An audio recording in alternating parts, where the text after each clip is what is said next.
ಚಿಕ್ಕಬಳ್ಳಾಪುರ ಜಿಲ್ಲೆಯ ತ್ರೈಮಾಸಿಕ ಪ್ರಗತಿ ಪರಿಶೀಲನಾ ಸಭೆ ಚಿಕ್ಕಬಳ್ಳಾಪುರದಲ್ಲಿಂದು ಉನ್ನತ ಶಿಕ್ಷಣ ಹಾಗೂ ಜಿಲ್ಲಾ ಉಸ್ತುವಾರಿ ಸಚಿವ ಡಾ ಎಂಸಿ ಸುಧಾಕರ್ ನೇತೃತ್ವದಲ್ಲಿ ನಡೆಯಿತು.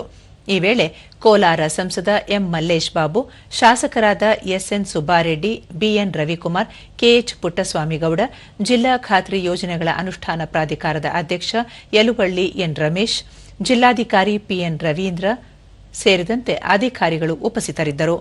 ಈ ವೇಳೆ ಸಚಿವ ಡಾ ಎಂಸಿ ಸುಧಾಕರ್ ಜಿಲ್ಲೆಯಲ್ಲಿ ಕೆರೆಗಳ ಅಭಿವೃದ್ಧಿ ಮತ್ತು ಅಂತರ್ಜಲ ಮಟ್ಟ ಹೆಚ್ಚಿಸಲು ಅಗತ್ಯ ಕ್ರಮ ಕೈಗೊಳ್ಳಬೇಕು, ಎಚ್ಎನ್ ವ್ಯಾಲಿ ತ್ಯಾಜ್ಯ ಸಂಸ್ಕರಿತ ನೀರು ಕಲುಷಿತವಾಗುತ್ತಿದೆ ಎನ್ನುವ ದೂರುಗಳು ಬರುತ್ತಿದ್ದು, ಈ ಬಗ್ಗೆ ವೈಜ್ಞಾನಿಕ ವರದಿ ನೀಡುವಂತೆ ಅಧಿಕಾರಿಗಳಿಗೆ ಸೂಚನೆ ನೀಡಿದರು.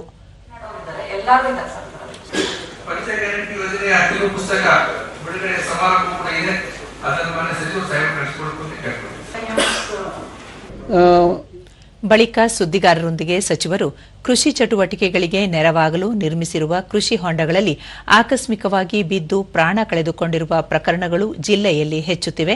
ಈ ಹಿನ್ನೆಲೆಯಲ್ಲಿ ಕೃಷಿ ಹೊಂಡಗಳ ಸುತ್ತಲೂ ತಂತಿಬೇಲಿ ಅಳವಡಿಸುವುದು ಸೇರಿದಂತೆ ಅಗತ್ಯವಿರುವ ಎಲ್ಲ ಸುರಕ್ಷಾ ಕ್ರಮಗಳನ್ನು ಕೈಗೊಳ್ಳುವಂತೆ ಅಧಿಕಾರಿಗಳಿಗೆ ಸೂಚಿಸಲಾಗಿದೆ.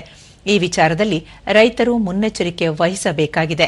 ಪ್ರಾಣ ಕಳೆದುಕೊಂಡ ಕುಟುಂಬಗಳಿಗೆ ಆರ್ಥಿಕವಾಗಿ ನೆರವಾಗಲು ಕೃಷಿ ಇಲಾಖೆಯ ಪರಿಹಾರದ ಹೊರತಾಗಿ ಮುಖ್ಯಮಂತ್ರಿಗಳ ಪರಿಹಾರದ ನಿಧಿಯಿಂದಲೂ ಪರಿಹಾರ ನೀಡಲಾಗುವುದು ಎಂದು ಭರವಸೆ ನೀಡಿದ್ದಾರೆ.